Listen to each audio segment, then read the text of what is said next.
Bienvenidos, bienvenidas, hermanas, hermanos. Pasen buenas noches. Vamos a dar inicio a la clase de esta noche.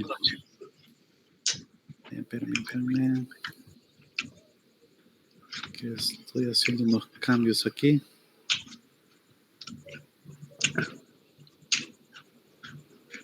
Bien. Nos quedamos el día de ayer con siempre con el principio número 2, que habla de nuestro Señor Jesucristo, y en este caso hemos llegado a la lección número 3, siempre del principio número 2, que se titula La obra de Jesucristo. El objetivo es reconocer la obra del Señor Jesucristo, admirando su obediencia al Padre y reproduciendo su ejemplo en la vida diaria. Bien, entonces, la obra del Señor Jesucristo ya la hemos hablado en clases anteriores, pero ahorita nos vamos a como enfocar un poco más en esa misión que Él tenía para venir a esta tierra, hacerse hombre, encarnarse. También vamos a ver esa obediencia que Él tuvo ante el Padre. Vemos que Él se sometió al Padre, siendo Él Dios, pero viniendo aquí en la tierra como ser humano, ya vimos que Él, 100% hombre, 100% Dios, divino, al venir a cumplir su misión, vino a someterse al Padre. Y por eso es que él lo mencionó en varias ocasiones también, inclusive. Y bueno, y obviamente nos dejó un ejemplo de vida que nosotros deberíamos de vivir conforme a como Él vivió. Es sumamente difícil, pero no estamos solos para esa tarea porque tenemos el sello de la promesa, el Espíritu Santo en nosotros, que mora en nosotros, por cuanto nosotros tenemos las herramientas, por así decirlo, para cooperar junto al Espíritu en nosotros para vivir una vida que le agrade a Él. Bien, eso vamos a estar viendo básicamente. Entonces, bienvenida hermana Elsie, buenas noches. Bien. Buenas noches. Buenas noches. Bien, entonces, el primer encabezado dice, ¿para qué envió Dios a su Hijo en la semejanza de hombre? Entonces, lo primero que vamos a ver es que fue para revelarnos a Dios. Entonces, ¿cómo así? Entonces vamos a leer un par de textos bíblicos para que podamos exponer de la mejor manera este punto. Permítanme, está Juan. Vamos a leer desde el versículo 17 para tener un mejor contexto. Voy a pedir a un hermano o una hermana que me ayude con la lectura, por favor.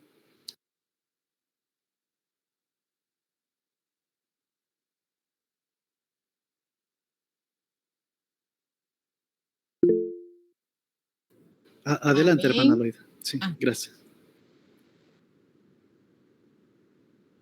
Pues la ley por medio de Moisés fue dada, pero la gracia y la verdad vinieron por medio de Jesucristo. A Dios nadie le vio jamás. Al unigénito Hijo que está en el seno del Padre, Él le ha dado a conocer. Amén, muchas gracias, hermana.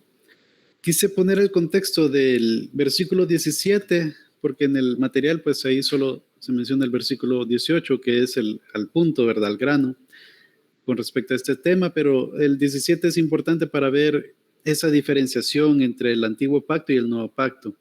Pues la ley por medio de Moisés fue dada.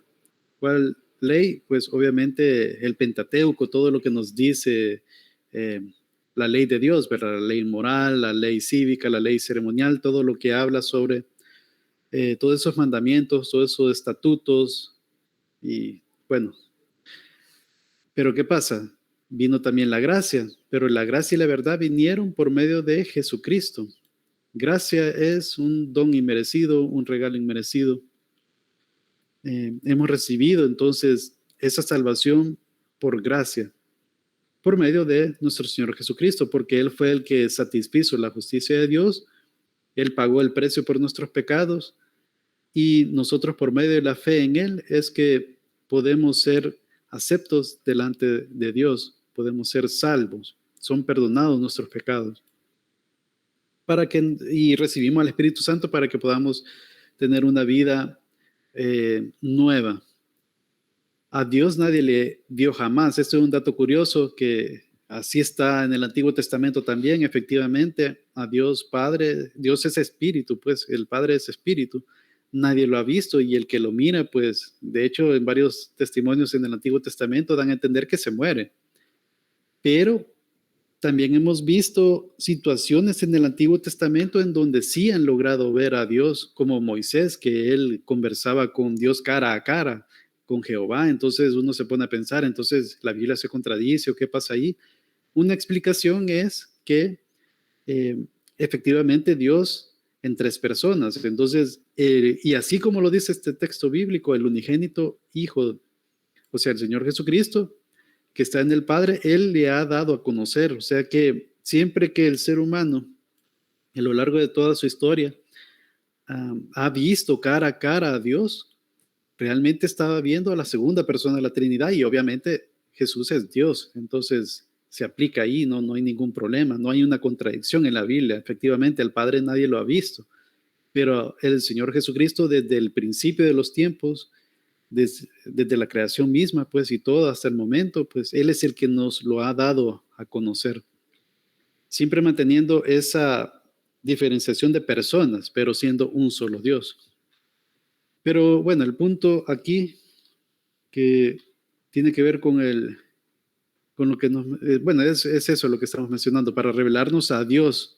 Por eso fue que Dios envió al Señor Jesucristo como hombre, para tomar una forma humana, encarnarse y ser uno como nosotros y poderlo, bueno, de la gente que estaba en ese tiempo, pues tocar, palpar y hablar con él y todo, ¿verdad? Obviamente nosotros vamos a llegar a un punto en que sí vamos a tener esa dicha, esa bendición de poder hablar con él, pero ya en el reino manifestado del Señor Jesucristo aquí en la tierra, bueno, en el cielo nuevo y la tierra nueva. Otro pasaje, este lo voy a leer yo, es el Evangelio según Juan, capítulo 14, versículo del 7 al 11. Dice, si me conocéis, también a mi Padre conoceríais, y desde ahora le conocéis y le habéis visto. Entonces, esa frase, pues, quizás a los discípulos los confundió, ¿verdad? Y Felipe, queriendo salir de esa duda, le pregunta, ¿verdad? Señor, muéstranos al Padre y nos basta. Bueno, le solicita eso, ¿verdad? Y Jesús le dijo, tanto tiempo hace que estoy con vosotros y no me has conocido, Felipe. El que me ha visto a mí, ha visto al Padre. Ahí podemos ver, el Señor Jesucristo nos revela al Padre. ¿Cómo pues dices tú, muéstranos al Padre? ¿No crees que yo soy en el Padre y el Padre en mí? Las palabras que yo os hablo, no las hablo por mi propia cuenta, sino que el Padre que mora en mí, Él hace las obras. Creedme que soy en el Padre y el Padre en mí, que yo soy en el Padre y que el Padre en mí. De otra forma, de otra manera, creedme por las mismas obras. Bien, aquí podemos ver eso mismo, ¿verdad? Que podemos ver la unidad, la unión que hay entre el Padre y el Hijo, pero siempre manteniendo esa esa división, como personas diferentes en la Trinidad, porque tampoco no dijo yo soy el Padre, sino que el Padre está en mí. Y el que ha visto al Señor Jesucristo ha visto al Padre. Es un poco confuso, este texto es un poco difícil, pero obviamente la Biblia misma se explica a sí misma. Entonces hemos visto tantos pasajes anteriormente que nos enseñan que efectivamente son tres personas. Pero bueno, aquí lo que queremos rescatar es precisamente eso, de que el Señor Jesucristo nos revela al Padre. Tenemos otro punto que dice, para proveer un ejemplo para nuestras vidas. El Señor Jesucristo vivió una vida perfecta. Él vino en carne, efectivamente, fue concebido del Espíritu Santo. María lo tuvo como un normal, un niño, un bebé, ¿verdad? Tuvo un cuerpo igual que nosotros, creció en sabiduría, en estatura, como dice la palabra. La única gran diferencia es de que tenía esa doble naturaleza, la humana y la divina. Fue sin pecado. Él no tuvo esa naturaleza pecaminosa con la que nosotros nacemos, porque fue concebido del Espíritu Santo. Entonces, él vivió una vida perfecta, nunca pecó, obviamente es Dios. Vamos a ver algunos pasajes que nos habla sobre este punto. Bueno, aquí voy a ver otro texto, pero quiero ver. Aquí vamos a leer desde el versículo 20. Si un hermano o una hermana me ayuda con la lectura, por favor. Amén. Pues, ¿qué gloria es si pecando sois abofeteados y lo soportáis? Mas, si haciendo lo bueno sufrís y lo soportad, esto ciertamente es aprobado delante de Dios. Pues, para esto fuiste llamados, porque también Cristo padeció por nosotros, dejándonos ejemplo para que sigáis sus pisadas. Amén, muchas gracias, hermana. Bien, este texto es uno de esos de que casi no se predica, ¿verdad? De hecho, existe algo que se le conoce como evangelio, entre comillas, de la prosperidad, que enseña de que todo le va a salir a uno bien, que uno con la fe pues puede tener todo lo que uno quiera, casa, mucho dinero y sanidad y todo lo que uno quiera, ¿verdad? O sea, venden esa idea y generalmente eh, lo manipulan o hacen ver como que tiene que ver con el tema del diezmo, con la ofrenda, ¿verdad? De que si uno da $5, Dios se lo va a multiplicar a 10 o a más y así, ¿verdad? Siembra y cosecha, ¿verdad? Bendiciones en esta tierra. Y bueno, y efectivamente Dios es todopoderoso, Él puede bendecir a quien sea, el dinero no es lo malo, pues la raíz de todos los males es el amor al dinero, no en sí el dinero. Pero ¿qué pasa? Ese evangelio de la prosperidad mina bastante a las personas porque hace de que la gente tenga como más egoísmo y busque las cosas que da Dios y no al Dios que da todas las cosas. Entonces es una forma de pensamiento que realmente nos aleja de Dios. Eso sí, la Biblia también nos dice claramente cosas como estos versículos, que en este mundo vamos a padecer, vamos a pasar por aflicciones, y es porque no somos de este mundo, nuestra ciudadanía está en los cielos. Entonces, si uno de los grandes enemigos que nosotros tenemos, obviamente primordialmente es el pecado, ¿verdad? Pero entre esos enemigos, parte del mismo pecado está el mundo, la carne y Satanás. El mundo es el sistema en el cual nosotros vivimos, donde hay un sistema, hay una agenda global que trata de menospreciar lo que la palabra de Dios dice, temas como ideología de género, temas como el aborto, las guerras, la persecución a los cristianos y bueno, tantos que ustedes ya conocen, ¿verdad? Es un sistema que muchas veces nosotros salimos perdiendo, ¿verdad? Muchas veces. Pero sin embargo, pues es algo que ya estaba dicho. Y el Señor Jesucristo en su momento, en otro texto bíblico, nos dice que en el mundo tendremos aflicciones, pero que tenemos que confiar y tener paz porque Él venció al mundo. Y aquí nos dice claramente eso, que, obviamente si nosotros pecamos, y bueno, y somos abofeteados, por poner un ejemplo, y lo soportamos, pues no pasa nada, porque realmente nosotros estamos pagando el precio de lo que hemos cometido error, ¿verdad? Pero si nosotros, haciendo lo bueno, dice, sufrís y lo soportáis, esto ciertamente es aprobado delante de Dios. Es como cuando nos calumnian y así, o sea, nosotros literalmente pasando IVA, ¿verdad? Y nada que ver. Entonces, es algo que suele pasar al cristiano, pues. Para esto fuiste llamados, imagínense, para que nos diga eso la Biblia, pues. Este mundo no es no es un jardín de rosas, ¿verdad? Para el cristiano, sino que muchas veces toca tener que poner la otra mejilla, muchas veces hay que amar a los enemigos, muchas veces es necesario eh, negarse a sí mismo, cargar la cruz y seguir a Cristo, ese ejemplo que nos dio, y aquí mismo lo dice, dejándonos ejemplo para que sigáis sus pisadas. ¿Quién más es un ejemplo de padecimiento que el Señor Jesucristo, ¿verdad? Entonces, suficiente ejemplo nos ha dado, ¿verdad? Y eso no significa de que nosotros debemos de buscar hacernos daño, ¿verdad? O sea, aunque somos masoquistas, por así decirlo.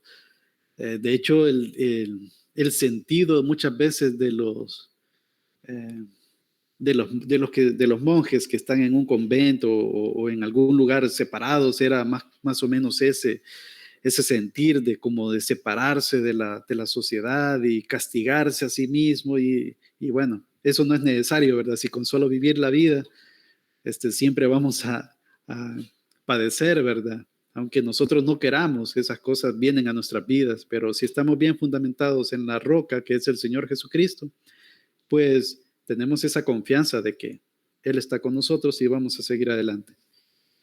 Bueno, entonces el Señor Jesús nos muestra un ejemplo muy claro, en este caso algo que no nos agrada mucho, el hecho de padecer, pero sin embargo, pues es un ejemplo y tenemos que aceptarlo. Bienvenida, hermana Rebeca. Gracias, buenas noches. Buenas noches.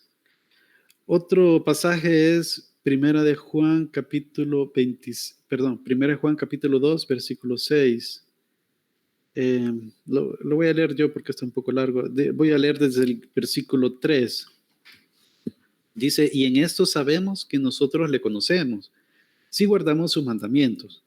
Esa es una evidencia clara de que nosotros somos hijos de Dios, es de que tal vez de una forma perfecta, pero sí de una forma genuina y sincera, nosotros queremos guardar y aplicar, o sea, obedecer los mandamientos de nuestro Señor, que básicamente se resume en dos, en amar a Dios con todo el corazón, con todo el alma, con toda la mente, con todas las fuerzas, y al prójimo como a nosotros mismos. Entonces, eso es como el resumen. Y es una evidencia que somos hijos de Dios. La salvación no es por medio de las obras. Ya vimos en Efesios capítulo 2, versículos del 8 al 9, si no me equivoco, de que la salvación es por gracia, por medio de la fe en Cristo Jesús y no por obras para que nadie se gloríe. Entonces, pero una evidencia de que nosotros hemos nacido de nuevo, que nosotros tenemos al Espíritu Santo en nosotros, es de que guardamos sus mandamientos. Y aquí mismo lo dice, el que dice, yo le conozco, y no guarda sus mandamientos, el tal es mentiroso y la verdad no está en él. Pero el que guarda su palabra, en este verdaderamente el amor de Dios se ha perfeccionado. Por esto sabemos que estamos en él.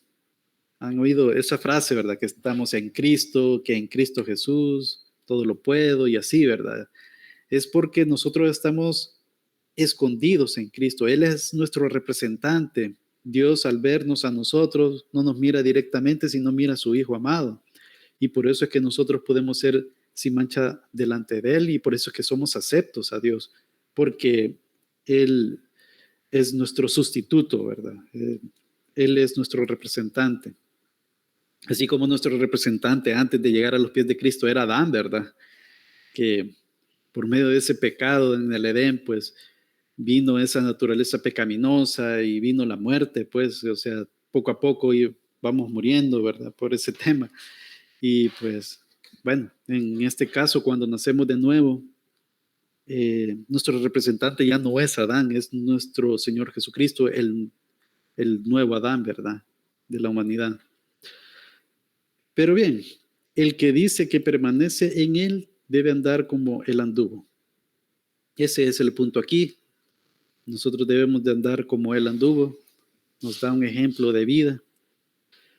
Y bueno, ¿quién más para guardar los mandamientos de Dios sino el Señor Jesucristo, ¿verdad? Si él vivió una vida perfecta, nunca pecó. ¿Por qué? Porque él es el Cordero sin mancha, delante de Dios, que fue profetizado toda su vida en el Antiguo Testamento para llegar a ese punto importante que es la venida de Él aquí a la tierra, a encarnarse aquí en la tierra para pagar el precio por nuestros pecados.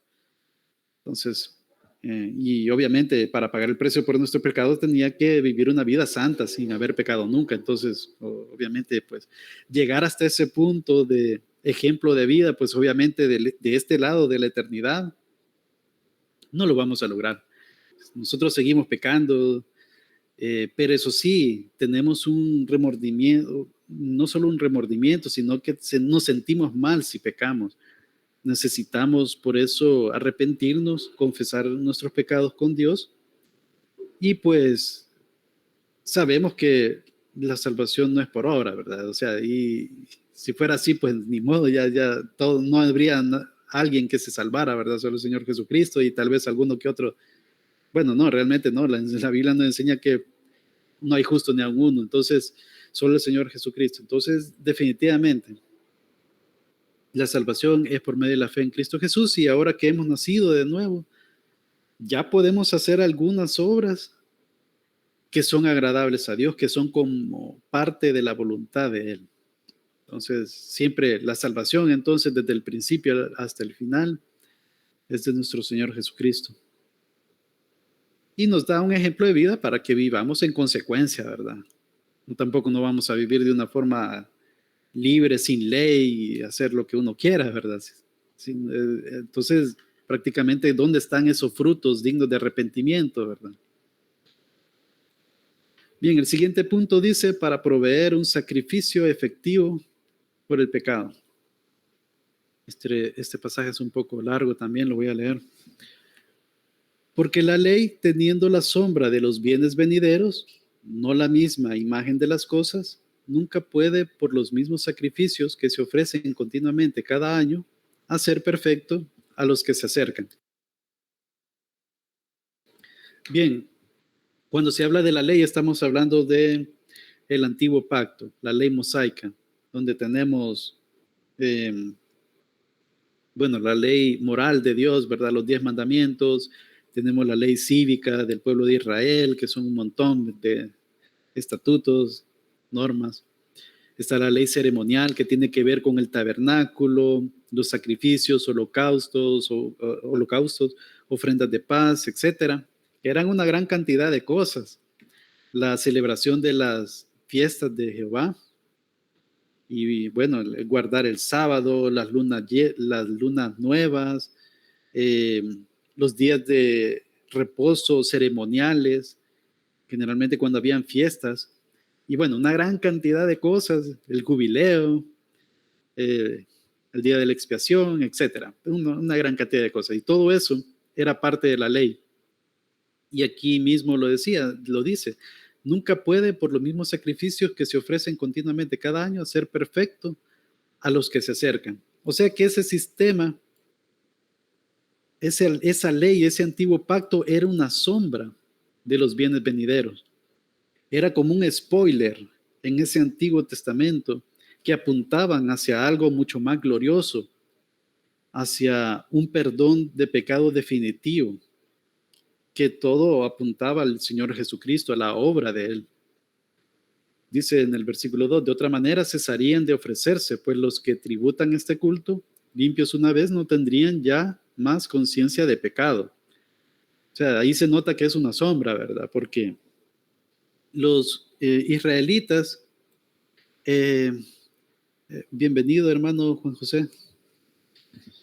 Bien, los israelitas en ese tiempo, ellos tenían que preparar sus corderitos, tenían que preparar sus ofrendas, holocaustos, porque pecaban. Entonces ese era como un sistema de perdón de pecados, pero realmente no era, solo tapaba en sí, por así decirlo, los pecados, pero ellos al nomás salir de allí, pues seguían pecando. Entonces no era algo efectivo, pues, o si no era algo que iba a apuntar hacia el verdadero sacrificio, donde sí iba a haber un pecado, un perdón de pecados definitivo. Por eso lo menciona ahí. Pero en estos sacrificios, cada año se hace memoria de los pecados, porque la sangre de los toros y de los machos cabríos no pueden quitar los pecados. Ahí lo dice literalmente, este pasaje de las Escrituras. Por lo cual, entrando en el mundo, dice, ¿quién es el que entra en el mundo? El Señor Jesucristo. Profetizado en este salmo, ya vamos a ver qué salmo es. Aquí el autor de la carta a los hebreos, que actualmente pues no se sabe con certeza quién fue, seguramente tuvo que haber sido alguien muy cercano a los apóstoles. Eso sí, fue escrito antes en el primer siglo, pues, en el primer siglo. Por eso es que se consideró dentro del canon de la Biblia. Pero dice, sacrificio y ofrenda no quisiste, mas me preparaste cuerpo. Holocausto y expiaciones por el pecado no te agradaron. Entonces dije, he aquí vengo, oh Dios, para hacer tu voluntad, como en el rollo del libro está escrito de mí. Aquí está haciéndose referencia al Salmo 40, versículos del 6 al 7. Sacrificio y ofrenda no te agrada, has abierto mis oídos, holocausto y expiación no has demandado. Entonces dije, he aquí vengo, en el rollo del libro está escrito de mí. ¿De quién está hablando o quién es el que está hablando aquí? Obviamente este salmo fue escrito, no estoy seguro si por David o otro, pero inspirado por el Espíritu Santo, vemos que quien está hablando aquí es el Señor Jesucristo. Y yo me imagino que cuando él estaba pequeño, por ejemplo, cuando se les perdió a José y a María, a Jesús ahí en el templo, ¿verdad? Y estaba él haciéndole preguntas a los sacerdotes y todos se maravillaban de su sabiduría. Yo me imagino que él leía estos textos y él tenía claro de que hablaba de él y él quería saber más. O sea, obviamente el Señor Jesús es Dios, ¿verdad? Todo lo sabe, pero él tuvo un proceso de crecimiento igual que el nuestro, como dice la Biblia, que estuvo creciendo en sabiduría y en crecimiento, en altura, ¿verdad? Entonces, por ende, hubo un proceso que él siguió.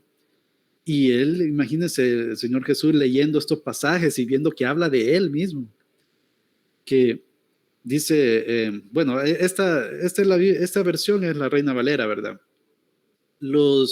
Quienes escribieron el Nuevo Testamento, ellos, la versión que tenían era la Septuaginta. Por eso es que las citas que nosotros vemos en el Nuevo Testamento no son exactamente igual a como nosotros la tenemos en Reina Valera, pero sin embargo el sentido es el mismo. Dice, más me preparaste cuerpo. ¿Qué significa eso? Que la segunda persona de la Trinidad iba a encarnarse, iba a venir aquí como un ser humano. ¿Por qué? Haciendo referencia a lo anterior, sacrificio, ofrenda, no quisiste. Ahí hay una pista de qué tiene que ver una cosa con la otra.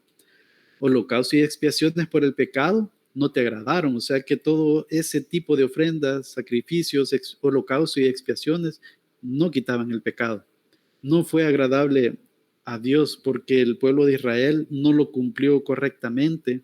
Ofrecían animalitos dañados, enfermizos, los más sequitos quizás, ¿verdad? O sea, no lo hacían de mala gana, no lo hacían como agradecimiento a Dios y un montón de cosas, ¿verdad? Al fin y al cabo, pues ellos no cumplieron su parte del pacto mosaico. Entonces, dice el versículo 7, entonces dije, el Señor Jesucristo, ¿verdad? Está profetizado ahí, he aquí vengo, oh Dios, para hacer tu voluntad. O sea, vino aquí a encarnarse con un cuerpo a hacer la voluntad de Dios, como está escrito en el rollo, o sea, en la Biblia, en el Antiguo Testamento de él. Entonces, él vino a cumplir esa expiación por nuestros pecados, por medio de ese sacrificio. Entonces, la ley tenía que venir en carne para poder ser el sacrificio. Y aquí, pues, profetizado un montón de años antes, ¿verdad? Se puede ver claramente. Bueno, un poco difícil verlo, la verdad, pero el mismo autor de la carta a los hebreos nos lo explica aquí también, de hecho. Diciendo primero, sacrificio y ofrenda y holocausto y expiaciones por el pecado no quisiste, ni te agradaron. entre paréntesis, las cuales cosas se ofrecen según la ley. Por eso mismo se dice aquí arriba de que la ley es sombra de los bienes venideros. Luego dice, y diciendo luego, he aquí que vengo, oh Dios, para hacer tu voluntad. Entonces el autor nos explica, quita lo primero para establecer esto último. Y ahí vemos la relación, ¿verdad?, que hay entre sacrificio y ofrenda, me preparaste un cuerpo, holocausto y expiaciones, vengo a hacer tu voluntad. Ahí vemos esa relación, o sea que el Señor Jesucristo vino precisamente para eso, para hacer ese sacrificio definitivo, que iba a pagar el precio por los pecados, definitivamente también. Entonces, en esa voluntad somos santificados, apartados para Dios, mediante la ofrenda del cuerpo del Señor Jesucristo, hecha una vez y para siempre. Y esto es sumamente importante. Fue hecho una vez y para siempre. Ya no es necesario hacer ningún rito de estos de sacrificio. O sea, toda esa ley ceremonial ya quedó en el pasado y de hecho fue confirmado en el año 70 que fue destruido el templo de Jerusalén. Ahí fue más que claro, porque todavía en los tiempos del autor de Hebreos, todavía se dice que estaba el templo. Por un pasaje que hay por ahí, creo que más adelante lo vamos a leer. Yo creo que por este pasaje de otra manera cesarían de ofrecerse. Como quien dice, todavía se están ofreciendo, ¿verdad? Porque todavía no había sido destruido el templo, pero igual, creo que más adelante también hay un texto que habla sobre eso. El punto aquí es de que el Señor Jesucristo hizo ese sacrificio una vez y para siempre. Por eso, bueno, ahí con todo respeto, ¿verdad? Yo sé que, pues sí, muchos han venido del catolicismo al evangelio y pues... Y hay cierta doctrina en el catolicismo en donde se habla sobre la transustanciación, eso, que se dice de que el pan y el vino se convierten literalmente en la carne y la sangre del Señor Jesucristo. Haciendo ese acto en la misa, la Eucaristía, haciéndolo como una, ¿qué? No solamente es un memorial o una representación, lo que representa, sino un recordatorio, sino que literalmente se resacrifica al Señor Jesucristo. Y eso es como no darle la importancia a lo que efectivamente el Señor Jesucristo hizo una vez y para siempre. Ya no hay más necesidad de sacrificar al Señor Jesucristo, Él ya lo hizo. Entonces la Santa Cena lo que representa es ese memorial que nosotros hacemos de que Él efectivamente vino, pagó el precio por nuestro pecado, muriendo en la cruz y resucitó. Y no solamente eso, sino que tenemos esa esperanza que va a volver de nuevo. Entonces, anunciamos la venida del Señor Jesucristo también, celebrando la Santa Cena. Entonces, definitivamente, una vez y para siempre, ese pan y esa copa, ese vino, representan la sangre y el cuerpo del Señor Jesucristo. No es en sí el cuerpo y la sangre. Sin embargo, sabemos que hay una presencia espiritual especial del Señor Jesucristo cuando hacemos eso, porque es una ordenanza que Él efectivamente solicitó que se hiciera, así como el bautismo. Pero bueno, ahí nos dice que para proveer un sacrificio efectivo por el pecado. Es un sacrificio que estaba planeado desde antes de la fundación del mundo, pues, y si fue planeado por Dios, ustedes saben, Dios solo tiene plan A, no tiene ningún plan B. Entonces, esto es definitivo, nosotros somos salvos por medio de ese sacrificio del Señor Jesucristo, hecho una vez y para siempre. Luego tenemos, siempre continuando con el tema, ¿para qué envió Dios a su Hijo en la semejanza de hombre? Para poder cumplir el pacto davídico. Toda la Biblia, el Antiguo Testamento, como les he mencionado en varias ocasiones, apuntan al Señor Jesucristo y estos pactos realmente hablaban del Señor Jesucristo y de una forma encriptada. Obviamente la gente en ese tiempo, pues ellos trataban de descifrar qué momento, qué tiempo, qué persona, cómo va a ser. Pero Dios desde Génesis 3:15 había dejado claro de que ese evangelio, esas buenas nuevas de que esa simiente de la mujer iba a aplastar, a herir la cabeza de la serpiente, aunque la serpiente le iba a morder en el calcañar.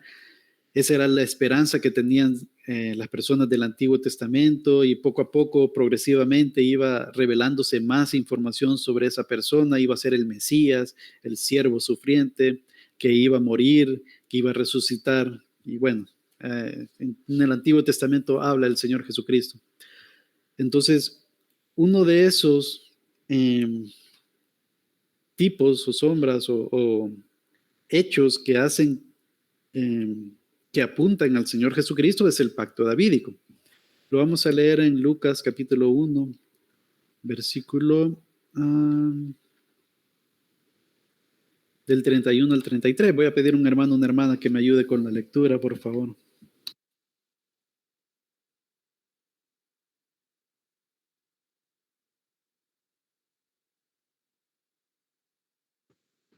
Y ahora concebirás en tu vientre y darás a luz un hijo y llamarás su nombre Jesús. Este será grande y será llamado Hijo del Altísimo. Y el Señor Dios le dará el trono de David, su padre, y reinará sobre la casa de Jacob para siempre, y su reino no tendrá fin. Amén, muchas gracias. Bien, este texto es bien clave, es muy conocido también. Aquí el ángel se presenta ante José, ante María, y le dice que va a concebir en tu vientre y darás a luz un hijo y llamarás a su nombre Jesús. Aquí lo interesante es de que el ángel mismo le está diciendo que esto es el cumplimiento de ese pacto davídico. Ya lo vamos a ver o relacionar con el Antiguo Testamento. Dice, el Señor Dios le dará el trono de David, su padre.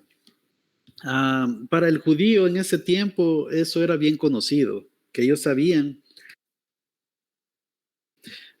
sobre ese pacto davídico, que un descendiente de David iba a heredar ese trono, iba a ser rey, y su reinado iba a ser para siempre. Entonces ellos tenían esa expectativa de quién iba a ser ese hijo de David. Y bueno, y es algo interesante, ¿verdad? Que aquí en las Escrituras, en el Nuevo Testamento, se habla clarísimamente sobre eso, haciendo referencia o explicando a qué se refería Dios con ese pacto que le hizo a David. Por ejemplo, en Isaías capítulo 9, versículo 7, lo dice muy textualmente, igual como lo que acaba de leer, hermana. Dice, lo dilatado de su imperio y la paz no tendrán límite sobre el trono de David. Ahí vemos el trono de David y sobre su reino. Ahí vemos los dos elementos, ¿verdad? Asociados al Señor Jesucristo. Disponiéndolo y confirmándolo en juicio y en justicia desde ahora y para siempre. ¿Por qué juicio y justicia? Bueno, la justicia de Dios, que fue satisfecho por la obra del Señor Jesucristo. El celo de Jehová de los ejércitos hará eso. Entonces ahí vemos el cumplimiento de ese pacto de David en el Señor Jesucristo. Ese trono, ese reinado no tendrá fin, no tiene fin. ¿Por qué? Porque el Señor Jesucristo es Dios, entonces no puede morir, ¿verdad? Su naturaleza divina no puede morir. Entonces, efectivamente, a eso se refería. Y bueno, y el pacto davídico lo podemos ver claramente en 2 de Samuel, capítulo 7, versículos del 12 al 16, que aquí es donde nace, por así decirlo, ese pacto. El contexto de esta situación, el rey David quería hacerle un templo a Dios porque él veía que él tenía su mansión, ¿verdad? Y él vivía con gran confort y pensó en el tabernáculo de Dios, pensó en el arca del pacto y todo, ¿verdad? Y se decía, yo estoy viviendo en un reino, ¿verdad? Aquí en este lugar y Dios está ahí, ¿verdad? En el tabernáculo, porque ahí estaba la presencia. Entonces él sintió bien hacer un templo. Entonces el profeta Natán le dice, bueno, está bien, el Señor está contigo, puedes hacer lo que bien te parezca. Pero posteriormente recibió profecía de Dios y el profeta Natán le dijo de que él no le iba a construir un templo porque había derramado mucha sangre y hay varias explicaciones. Pero en ese contexto dice, y cuando tus días sean cumplidos, o sea, él muera, el rey David, y duermas con tus padres, el dormir no es el sueño del alma, no es una forma poética, es una forma de decir de que él iba a morir. De hecho, nosotros muchas veces lo podemos entender así para no decir esa palabra. Muchas veces decimos, ya está descansando. Ajá, es una forma de decir lo mismo. Yo levantaré después de ti a uno de tu linaje, el cual procederá de tus entrañas y afirmaré, su reino. Literalmente, el rey David tuvo, bueno, siempre me confundo a veces los nombres, con Betsabé, tuvieron a Salomón, y Salomón fue el próximo rey de Israel, un reino glorioso y definitivamente fue muy privilegiado porque Dios mismo lo bendijo grandemente, tuvo paz y a pesar de que él pecó grandemente, tuvo casi 1000 mujeres y tuvo oro, tuvo muchos caballos, muchas cosas que la escritura decía literalmente que el rey no tenía que hacer y él lo hizo. Pecó grandemente, pero sin embargo Dios nunca se apartó de él y bueno, se dice que el libro de Eclesiastés lo escribió él cuando ya estaba en sus últimos años, ya viejito, ¿verdad?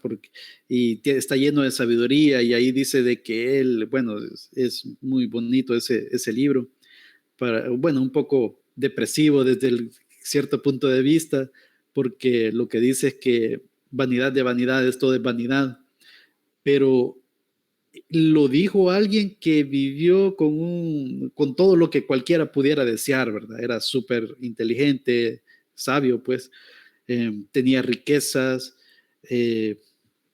o sea, y él hizo y deshizo, dijo bueno, en fin, ustedes conocen la historia, ¿verdad? Que el punto es de que definitivamente fue bendecido y Dios no lo desamparó, ¿verdad? O sea, siempre estamos seguros de que él fue salvo.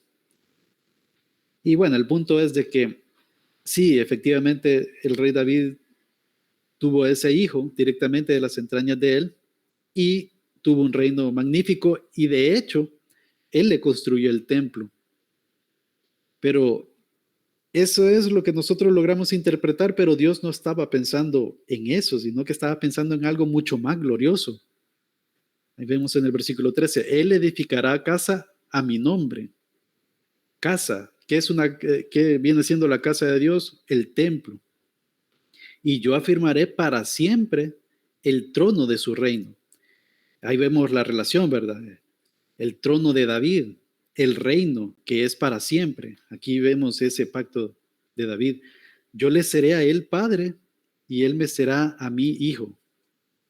Sí, el rey Salomón hizo el templo, Dios lo bendijo, le dio sabiduría, pero no estaba hablando de él en esto. ¿Quién es el que edificó la casa de Dios? Es el Señor Jesucristo. Es cierto, no con un edificio físico, con ladrillos, bueno, con piedra y cosas así, sino que edificó la iglesia, siendo Él la cabeza de ese cuerpo. Nosotros somos parte del cuerpo de Cristo. Nosotros somos parte de ese templo, de esa casa de Dios. Somos como piedras vivas, labradas. Entonces, ese templo es mucho más glorioso porque es parte de un reino eterno. que únicamente lo podía cumplir el Señor Jesucristo. El rey Salomón, pues él vivió su tiempo y murió. Pero el Señor Jesucristo, siendo Dios, o sea, murió y resucitó. Y por eso es que ese reino no tiene fin. Y efectivamente, se identificó como el Hijo de Dios. Eso lo vimos en clases anteriores, ¿verdad? Entonces, efectivamente, Dios Padre y el Hijo. Y si él hiciere mal, yo le castigaré con vara de hombres, con azotes de hijos de hombres. Bien, el Señor Jesucristo no pecó nunca, pero sí llevó la carga, el peso de nuestros pecados y fue castigado a pesar de que no pecó nunca. ¿Por qué? Porque llevó el peso de nuestros pecados. Fue golpeado con vara en la cabeza cuando tenía la corona de espinas y obviamente fue azotado también por los soldados romanos. Ahí se cumple esa parte, ¿verdad? El versículo 15, pero mi misericordia no se apartará de él como la aparté de Saúl. El rey Saúl fue el primer rey de Israel. El pueblo neciamente pidió un rey igual que las demás naciones, siendo Dios y el juez Samuel en ese entonces quien dirigía el pueblo. Ellos menospreciaron prácticamente no solamente a Samuel, sino prácticamente a Dios. Y entonces ellos recibieron un rey que merecían, ¿verdad? Y se dice que así es, ¿verdad? Que las naciones tienen a los presidentes o a las autoridades que uno merece. Pero bien, el punto aquí es de que el rey Saúl pues llevaba, o sea, si bien recibió el Espíritu Santo en su momento, fue ungido, fue rey de Israel, pero él fue desaprobado. Hizo cosas que no tuvo que haber hecho, no le correspondía a él, fue desobediente a Dios.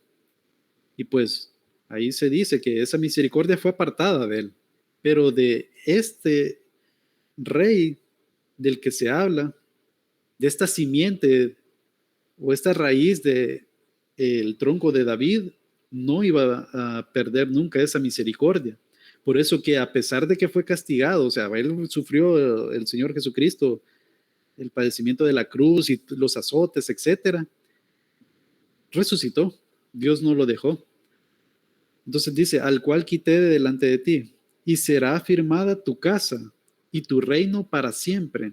Tu casa, ahí entramos nosotros, ¿verdad?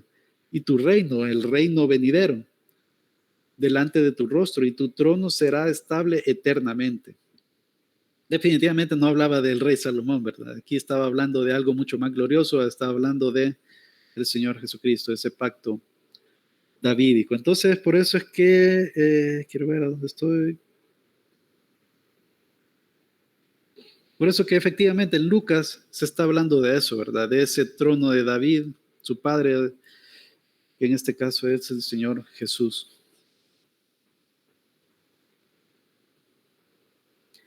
Ah, 7:50, bueno. Para destruir las obras del diablo. Esa es otra de las razones por la cual Dios envió a su Hijo en semejanza de hombre. Primera de Juan, capítulo 3, versículo 8. Un hermano, una hermana que me ayude con la lectura, por favor. Yo, hermano. El que practica el pecado es del diablo, porque el diablo peca desde el principio. Para esto apareció el Hijo de Dios, para deshacer las obras del diablo. Amén, muchas gracias, hermano. Bien, este texto es un poco que aflige, ¿verdad? Porque ¿quién no peca? ¿Quién puede decir que no peca? Pero aquí la palabra clave es esto, de practica. Hay personas que pecan deliberadamente, no sienten remordimiento, no se arrepienten, o si se llegan a tener un remordimiento, pues es una tristeza del mundo que lleva a la perdición, algo así como le pasó a Judas, ¿verdad? Que él al entregar al Señor Jesucristo, el peor pecado de toda la humanidad, haber entregado al Señor Jesús, él tuvo remordimiento, dijo que sintió que él fue el culpable de haber entregado, ¿cómo se llama? A un inocente a la muerte, tiró las monedas de plata ahí Y bueno, y se fue ahí y se ahorcó. Es una tristeza que viene del mundo, un remordimiento nada más, no un arrepentimiento. No como el apóstol Pedro, que él sí tuvo un arrepentimiento porque él negó al Señor. Es parecido a lo que hizo Judas en cierto modo, pero sin embargo él no se mató, ¿verdad? Y él, efectivamente, el Señor Jesucristo le dijo que apacentara sus ovejas, porque él sabía y, que era sumamente importante para el levantamiento de la iglesia. Entonces, el punto aquí es de que el hecho, hay personas que practican el pecado, que lo hacen deliberadamente y hasta puede como motivar a otros a hacerlo, o sea, justifican su pecado y felicita a los que pecan. O sea, ese tipo de personas son personas que sí deberían preocuparse, ¿verdad? Pero tenemos esta esperanza, ¿verdad? Que para esto apareció el Hijo de Dios, para deshacer las obras del diablo. Entonces, es algo interesante, ese es el punto aquí, que Él vino para destruir las obras del diablo. Para que esas personas, porque todos nacemos con esa naturaleza pecaminosa, no hay justo ni aun uno, todos se desviaron, nadie busca a Dios. En ese viejo hombre, esa antigua naturaleza, todos hemos pasado por eso, ¿verdad? No hemos nacido en el Evangelio, por así decirlo, porque a veces uno dice, sí, ¿verdad? Que no, yo desde pequeño estoy en el Evangelio. No, ¿verdad? Todos hemos pasado por ese proceso pues sí, de pecar y de no entender el Evangelio hasta llegar a un momento en que, obviamente, para los elegidos de Dios, viene ese llamado, el Señor Jesucristo nos llama, y bueno, y ahí el proceso, el orden de salvación, ¿verdad? El Ordo Salutis que estudiamos anteriormente. Bien, también otra de las razones por la cual Dios envió al Señor Jesús en semejanza de hombre es para poder ser un sumo sacerdote compasivo. Otro texto un poco largo, lo voy a leer yo. Hebreos capítulo 4, versículos del 14 al 16. Por tanto, teniendo un gran sumo sacerdote que traspasó los cielos, Jesús, el Hijo de Dios, retengamos nuestra profesión, porque no tenemos un sumo sacerdote que no pueda compadecerse de nuestras debilidades, sino uno que fue tentado en todo según nuestra semejanza, pero sin pecado. Acerquémonos pues confiadamente al trono de la gracia, para alcanzar misericordia y hallar gracia para el oportuno socorro. Bien, la figura del sumo sacerdote en el Antiguo Testamento, en el Antiguo Pacto, era sumamente importante. Él era un intermediario entre el pueblo y Dios. Él, entre las tareas que tenía, pues era de interceder por el pueblo. Él se encargaba de entrar en el día de la expiación, en el séptimo mes, en el día 10º, un día sumamente importante, una fiesta judía, fiesta de Jehová, sumamente importante para el pueblo, en donde tenían que afligir sus almas. Se dice que eso significa de que tenían que ayunar, era el único ayuno obligatorio que está estipulado en la Biblia, ¿verdad? En donde ellos, bueno, el sumo sacerdote pues llevaba un corderito, llevaba 2 machos cabríos y un carnero, me parece. Eso está en Levítico capítulo 16, más explicadamente. Yo lo voy a medio parafrasear todo el proceso. También en Levítico 23 está. Esa fiesta, pues el sumo sacerdote llevaba el cordero, lo sacrificaba por sí y por su familia, hacía esa expiación. O sea que él, antes de intermediar por el pueblo, tenía que primero hacer ese proceso de expiación por él y por su casa, ¿verdad? Luego tomaban los 2 machos cabríos y a uno de ellos, bueno, tiraba la suerte entre los dos, y el que le caía la suerte, pues ese macho cabrío iba a ser sacrificado para Jehová. Entonces lo degollaban y tomaban la sangre, ¿verdad? Y el otro era destinado hacia Azazel, que bueno, ahí hay un rollo que no me voy a meter, pero Azazel se dice que es una entidad o algo, o tiene un significado como en el desierto, algo así.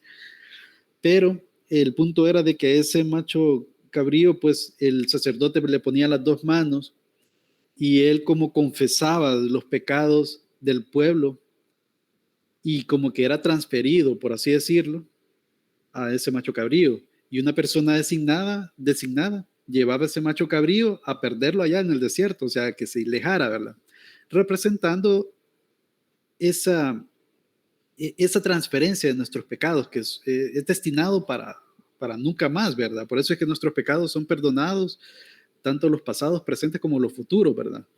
Entonces, y el otro macho cabrío que era degollado, ¿verdad? Y esa sangre se llevaba hacia el lugar santísimo. El tabernáculo o el templo se conformaba, pues, bueno, el templo más adelante se hizo un poco más complejo, tenía el atrio de las mujeres y otras cosas, pero básicamente el tabernáculo se componía del atrio, en donde ahí estaban los sacerdotes, ahí estaba ¿cómo se llama? Donde sacrificaban a los animalitos, ¿cómo se llama? Eh, se me olvidó, se me ha escapado el nombre ahorita, ya me voy a cortar en un ratito. Y ahí estaba la edificación, ¿verdad? Ahí estaba el lugar santo, en donde estaban los candelabros de esos de 7 brazos, estaba la mesa de la proposición con los 12 panes que representaban al pueblo de Israel, estaba el altar, altar era la palabra el altar en donde sacrificaban los animalitos, pero adentro en el lugar santo también había un altar del incienso, que representa las oraciones. Acuérdense que todo eso apunta a la obra o al Señor Jesucristo. Y después estaba el velo que dividía entre el lugar santo y el lugar santísimo. Y dentro del lugar santísimo, un cuadrado perfecto, por cierto, estaba el arca de la alianza, donde estaba el propiciatorio, que era como la tapa, los 2 querubines, y ahí estaba la presencia del Señor, de Dios. Entonces el sumo sacerdote entraba una vez al año en ese día de la expiación con la sangre del cordero y la sangre del macho cabrío para expiación de los pecados de todo el pueblo, de todo el año. O sea, prácticamente era una expiación de todos los pecados. Obviamente, ya vimos que todo ese tipo de rituales, de ceremonias no quitaba el pecado del todo, pues. Pero aquí se hace ese paralelismo, por cierto, ya son las 8, ya voy a terminar, teniendo un gran sumo sacerdote que traspasó los cielos. Estamos hablando, todo eso lo que les he explicado es para llegar a este punto. El Señor Jesucristo es nuestro sumo sacerdote definitivo. Todos los que llegaron anteriormente en el antiguo pacto apuntaban hacia el sumo sacerdote perfecto que es nuestro Señor Jesús, que no traspasó el velo del templo para llegar al lugar santísimo. De hecho, el Señor Jesucristo nunca entró al lugar santísimo del templo, pero sí hizo una cosa más poderosa, porque acuérdense que el tabernáculo era el modelo, era lo que Moisés entendió del modelo que le presentó Dios en el Sinaí, mientras que el Señor Jesucristo entró realmente al lugar santísimo donde está Dios Padre, en la presencia de Dios Padre, traspasó los cielos hasta llegar a Dios Padre. Jesús, el Hijo de Dios. Retengamos entonces nuestra profesión, porque no tenemos un sumo sacerdote que no puede compadecerse de nuestras debilidades. Por cierto, ¿por qué traspasó los cielos? Porque Él, como se sacrificó, pagó el precio por nuestros pecados, llevó esa sangre de sacrificio hasta el lugar santísimo.